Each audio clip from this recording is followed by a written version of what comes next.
السلام علیکم جی۔ ایک صاحبہ کا کوشچن تھا کہ میرا جس جگہ سے رشتہ ختم ہوا ہے وہیں میں شادی ہوتی دیکھ رہی ہوں، اپنی شادی اسی جگہ پہ ہو رہی ہے میری جس جگہ سے میرا رشتہ ختم ہوا ہے، تو یہ کوئی اتنی پریشانی کی بات نہیں ہے۔ پہلے تو وہی چیز جو میں نے مختلف اوقات میں ذکر کی ہے کہ یہ 3 وجہ سے ہوتا ہے۔ ایک شخص سے آپ کا رشتہ طے ہوا تھا، آپ نے پتہ نہیں کوئی مہینوں دنوں میں یا سالوں اس کے خواب دیکھیں کہ میری اس کے ساتھ شادی ہوگی، میرا اس کے ساتھ ایک تعلق بنے گا، ہم ایک اچھی زندگی گزاریں گے۔ ٹھیک ہے نا، پہلی چیز تو یہ ہے کہ آپ کے تحت شعور میں یہ بات تھی جو سوتے میں آپ کے ذہن میں آ گئی۔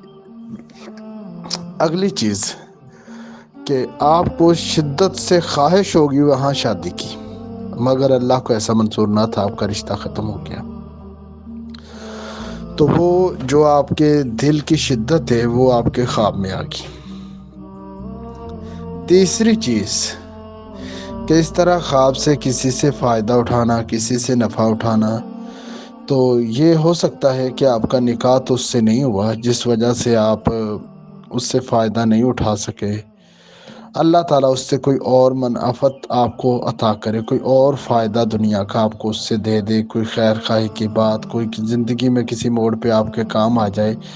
آپ کو اس کے بارے میں اچھے جذبے اور اچھی رائے رکھنی چاہیے، کیونکہ رشتہ ٹوٹ جانا کوئی بڑی بات نہیں ہوتی۔ حضرت عمر فاروق رضی اللہ تعالیٰ عنہ نے خود حضرت ابوبکر صدیق رضی اللہ تعالیٰ عنہ کو اپنی بیٹی کا رشتہ پیش کیا تھا، جبکہ انہوں نے رشتہ وہ قبول نہیں کیا، نہ انکار کیا، نہ ہاں کہ خاموش رہے۔ تو کیونکہ وہ رسول اللہ صلی اللہ علیہ وسلم حضرت حفصہ سے شادی کرنا چاہتے تھے، انہوں نے حضرت ابوبکر صدیق سے مشورہ کیا تھا، اس لیے جواب نہیں دیا۔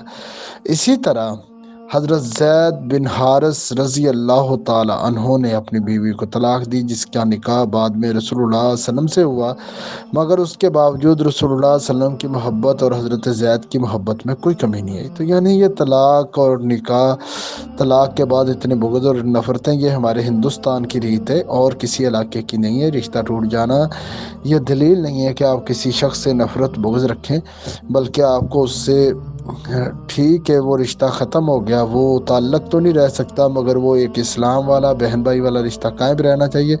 اگلی چیز کہ اگر تو آپ کی شادی ہو چکی ہے پھر تو وہ بات ختم ہوگی، اگر نہیں ہوئی تو ہو سکتا ہے کہ اللہ تبارک تعالیٰ آپ کے حسن سلوک، آپ کے رویوں کی وجہ سے وہی رشتہ آپ کے لیے دوبارہ بحال کر دے۔ ممکنہ صورتوں میں سے کچھ بھی ہو سکتا ہے، اس لیے ان چیزوں سے پریشان نہیں ہونا چاہیے، اللہ سے بہتری کی دعا کریں۔